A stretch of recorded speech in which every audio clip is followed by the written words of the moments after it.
परम शांति ਤੁਹਾਡਾ ਸਾਰਿਆਂ ਦਾ ਸਵਾਗਤ ਹੈ ਸਾਡੇ ਮਾਂ ਬਾਪੂ ਜੀ ਦੇ YouTube ਚੈਨਲ पर। साक्षी दीदी गल करा दे परम शांति। ਅੱਜ मेरा गल करने का पर्पज ये है कि असां मेडिटेशन जो और गहराइयां ने समझन। जो कोई भी मेडिटेशन जो अपना लाइफ स्टाइल बनाना चाहते वो थोड़ा दिया मेडिटेशन जो और गहराइयां ने जानी ने। एक बेसिक क्वेश्चन जो अज असां समझते हैं कि मैडिटेशन किस टाइम करना चाहिए। काफ़ी लोगों का सवाल है और काफ़ी लोग फ़ोन करने भी पूछते कि मैडिटेशन करने का सही वक्त क्या है। जियां तुसां सारे जानते कि ब्रह्म मुहूर्त का एक समय बोले जेड़ा 3 ते 5 होंदा वो मैडिटेशन वास्ते बेस्ट टाइम रहिंदा। हुण ये ब्रह्म मुहूर्त जो समझने ते पहले असां समझना कि ध्याने की अवस्था कौन सी है, क्योंकि उससे रिलेटेड है मैडिटेशन के सही टाइम जो समझना। ध्यान का अर्थ है सही जगह सही चीज़ों पर ध्यान करना। अगर सही चीज़ों पर तुहाडा सही ध्यान है तो फिर तुहाडी ध्यान की अवस्था है। अगर तुहाडा ध्यान सही जगह पर नहीं है सही चीज़ों पर नहीं है तो फिर अहाँ उस जो ध्यान की अवस्था नहीं बोलते। हुण असां ये समझते हैं कि ब्रह्म मुहूर्त क्या है। ब्रह्म मुहूर्त वो समय है जिस टाइम ब्रह्म की चर्चा की जाए। दिखा इस टाइम जेड़ा साड़ा लाइफ स्टाइल है ना वो दिया हो गया।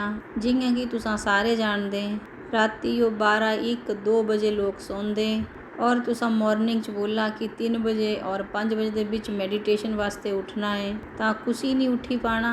उन्हां दी नींद प्रॉपर नहीं हुई पानी पूरी तो मॉर्निंग वो मैडिटेशन वास्ते कियां उठना। उस अगर सोचा कि वो उठी ने चला भी जाता है मैडिटेशन भी करी लैंदा है ध्यान करी लैंदा है मंदिरों भी चली जाता है। जियां कि एक इंसान था उस बोलिया कि मैं मैडिटेशन करने या ध्यान करने मैं मंदिर जाता तो मैं पहले मंदिर 4 से 5 के बीच जाता था। उस टाइम गर्मियां दियां उन टाइम च ठंड हो गई। हुण मेरे ते 4 और 5 के बीच उठिया नहीं जाता।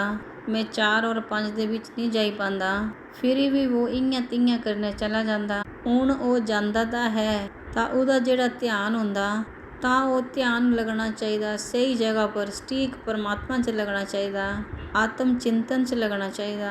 वो उदा नहीं लगता उती लगता कि ये समय ब्रह्म मुहूर्त का है मिंजो भगवान का ध्यान करना है।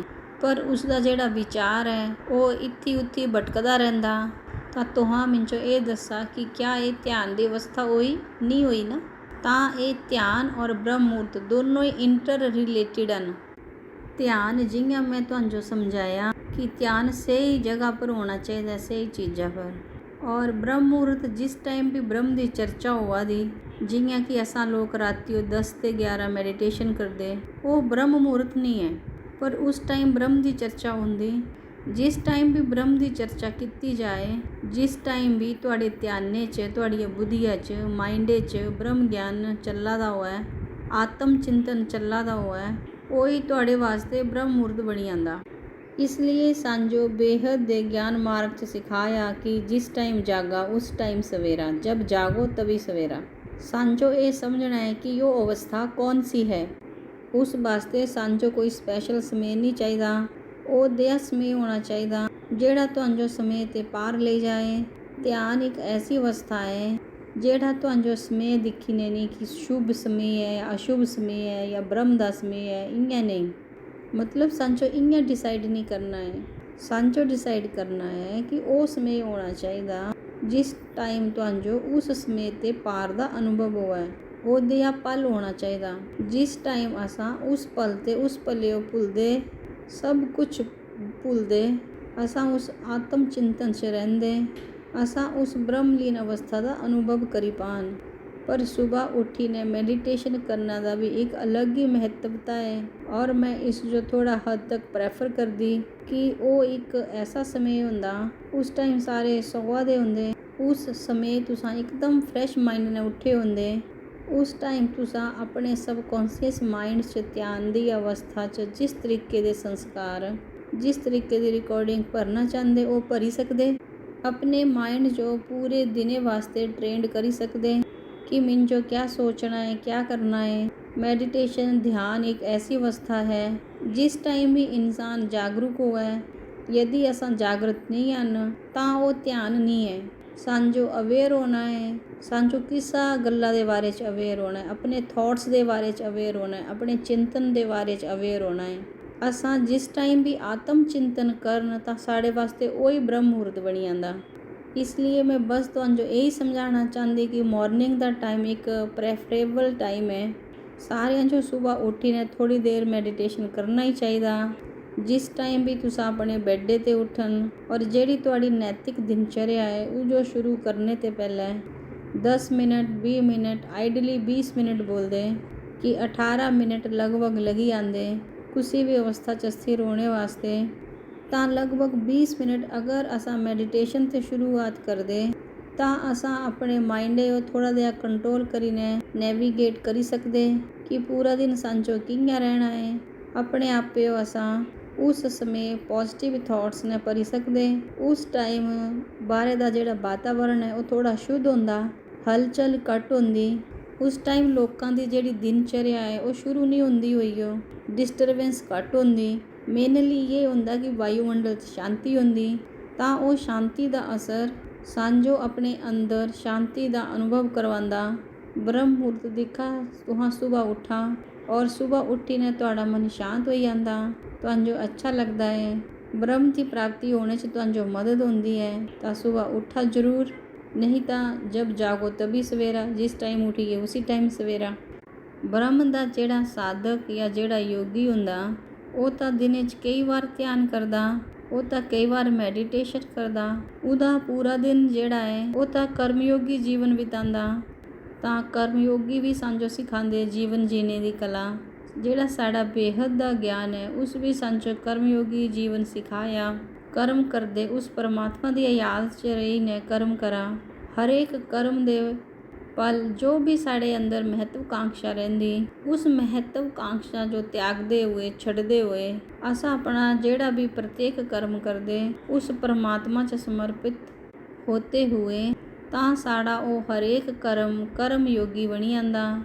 मैं इसदी कन्नै तुहानू ये समझाना चाहती कि तुहानू जिस टाइम भी उस ब्रह्म के चिंतन की अपनी अवस्था लगे कि मैं इस टाइम या किसी भी टाइम जिस टाइम भी ब्रह्म की चर्चा हुआ दी, जिस टाइम भी तुहाड़ी बुद्धिया दे अंदर उस ज्ञान की ज्योति है, ज्ञान का प्रकाश है, उस टाइम में ही तुसा ब्रह्म मुहूर्त समझा। जब जागो तभी सवेरा, मतलब जिस टाइम जागिए उस टाइम सवेरा। तुसा कभी भी ध्यान करा, 24 घंटे ध्यान करा, राती जो करा सुबह करा, राती जो योग निद्रा करा और दिने कम से कम मैं तो बोल दिए कि तुहानू 3 बार ध्यान योग च बैठना चाहिए अगर तुहाडे वाल समय है तो, नहीं तो चलते फिरते कर्मयोगी बना। जियां असां दिने च 3 बारी भोजन करते साढ़े शरीरे भोजन चाहिए, ठीक वैसे ही साड़ी आत्मा का भोजन भी ध्यान और योग है।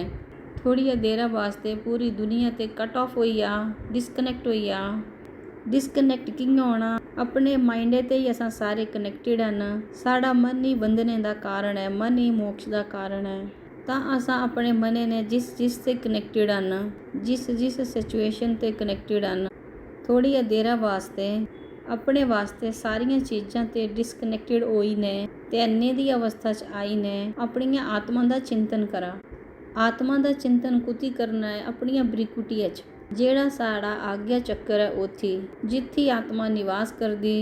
ਪੁਆਇੰਟ ਆਫ ਲਾਈਟ ਹੈ, ਇੱਕ ਚਮਕਦਾ ਸਿਤਾਰਾ ਚੇਤन्य शक्ति है ਜਿਹੜੀ साढ़े पूरे शरीर मन और बुद्धि चला दी। ਤਾਂ इ'यां ध्यान करा तुसा। यही एक ध्यान की अवस्था है, उस वास्ते कोई समय नहीं है, उस वास्ते कोई वादा नहीं है, क्योंकि ध्यान एक ऐसी अवस्था है जिस टाइम असा निर्विकल्प होइने निर्विचार होइने उस आत्म चिंतन की अनुभूति करन। ध्यान वास्ते चाहे ब्रह्म मुहूर्त सुबह का 3 ते 5 का समय होवे, चाहे राति का 12 ते 1 का समय होवे, या फिर दिने के 3 ते 5 का समय होवे, उसते कोई फर्क नहीं पाउंदा। सब कुछ बुद्धि और मन च है।